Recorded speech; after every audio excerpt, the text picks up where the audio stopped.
tourne en dérision. On va hennir, aboyer, miauler, piailler, que sais-je encore, pour rigoler de ses propos. Et lui poursuit avec détermination. Les premières lois de protection des animaux, on lui doit. Il a écrit des choses formidables. Bon, on ne va pas s'étendre, mais vraiment, il y a, comment ça s'appelle, le poème extraordinaire sur l'ortie et l'araignée.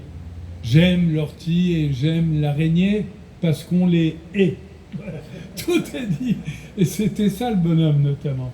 Alors là, on s'attarde sur un jardin, puisqu'on parle des jardins.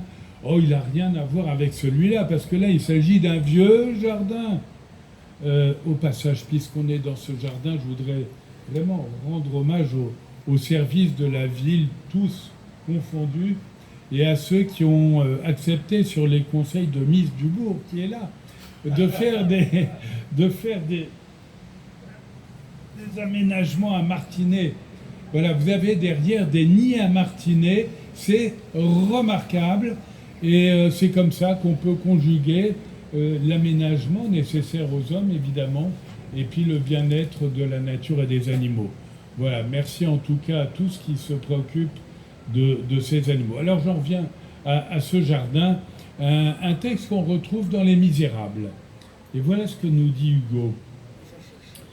Ce jardin, ainsi livré à lui-même depuis plus d'un demi-siècle, était devenu extraordinaire et charmant.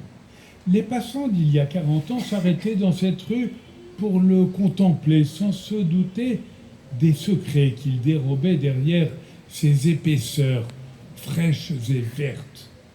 Oh, plus d'un songeur à cette époque a laissé bien des fois ses yeux et sa pensée pénétrer indiscrètement à travers les barreaux de l'antique grille, cadenassée, tordue, branlante, scellée à 2 piliers verdis et moussus, bizarrement couronnés d'un fronton d'arabesque indéchiffrable.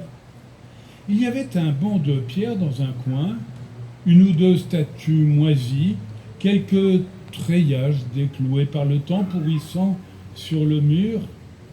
Tout reste plus d'allées ni de gazon, du chien-dent partout. Le jardinage était parti et la nature était revenue. Et les mauvaises herbes abondaient, aventure admirable pour un pauvre coin de terre. La fête des giroflées y était splendide. Rien dans ce jardin ne contrariait l'effort sacré des choses vers la vie. La croissance vénérable était là, chez elle. Les arbres s'étaient baissés vers les ronces. Les ronces étaient montées vers les arbres. La plante avait grimpé, la branche avait fléchi. Ce qui rampe sur la terre avait été trouvé, ce qui s'épanouit dans l'air.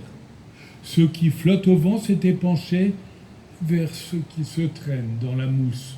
Tronc, rameaux, feuilles, fibres, touffes, vrilles, sarments, épines, s'étaient mêlés, traversés, mariés, confondus.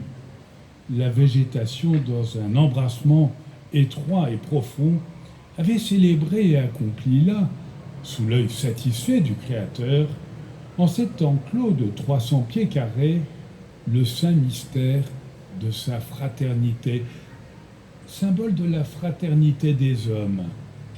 Ce jardin n'était plus un jardin, c'était une broussaille colossale, c'est-à-dire quelque chose qui est impénétrable, comme une forêt, peuplée comme une ville, frissonnant comme un nid, sombre comme une cathédrale, odorant comme un bouquet, solitaire comme une tombe, vivant comme une foule. Victor Hugo.